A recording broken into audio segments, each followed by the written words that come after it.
Video is to, as he already knows, pretty much catch up on,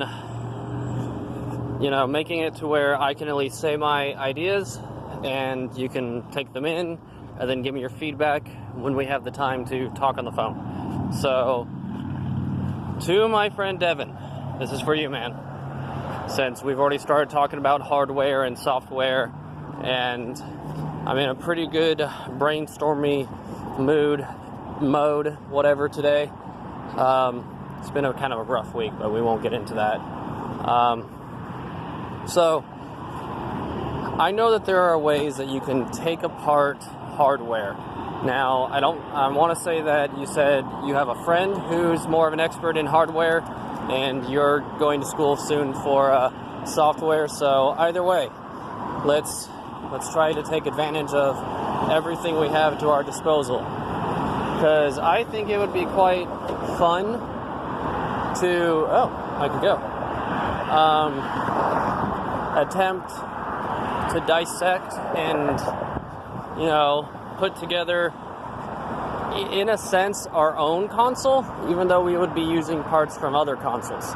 Like, I want to see how far we can push things if we were to basically just fuse them together, so to speak. At one point I had found videos on older consoles and how people had taken them apart and added new features by soldering iron and whatnot, making it to where they had toggle switches on a PS2 and they can turn on and off an actual internal memory hard drive by basically taking, and this is just what I saw in the video, but it just goes to show the what you can do, and to cross out the idea of, but would it work? Because it could. You just got to try it. And plenty of other people get bored and experiment with their console tech to improve it based off what it is. So in that video, he made a PS2 completely wireless, and he installed toggle switches onto the top. That way he literally could just flip a switch and then make the entire console wireless. Make it to where he had built-in memory instead of memory cards, and he had receivers for PS2 wireless controllers, fused into the console. That way he basically always had wireless controllers, but he still left the original ports there. That way, if he wants to, he can flip it off, and then at that point it goes to a normal PS2, and you can plug in a memory card and plug in controllers and whatnot. So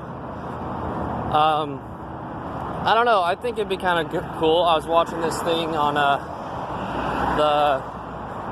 what news has been confirmed so far about the new upcoming Xbox system. So I guess you would call it the Xbox 2, or I guess they're calling it codename Project Scarlet, So anyways, all that being said, I was hearing all the tech specs, and I was like, it would be cool if, while we're trying to create our own games, and I was even watching this thing the other day, talking about how you don't have to be a well-known company. I was actually watching it last night, Microsoft or Sony, to come up with a new game console. You just have to be able to,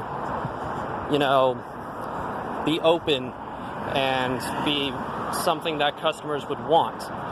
So if we want to make our own video game console, we could actually enter the console wars and make something completely new. We just have to have basically games on the console that people would want to, play. And I think it'd be a cool thing to do, to allow to maybe do a GoFundMe or a Kickstarter or whatever, and attempt to get our own console, on the ground. I think that'd be fun. And we have all sorts of technology that you can buy from Fry's or Best Buy, the computer chips, or we can see what they're using in current and older consoles and see how far we can push the the technology, you know. Just a thought I wanted to get out there. So yeah, let me hop off here because I think that about covers it. And it's also starting to get hard for me to breathe. I've been having breathing problems lately, bro.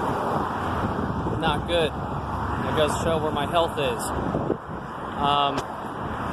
But yeah, so let me know what you think next time we're able to talk on the phone. Till then, later.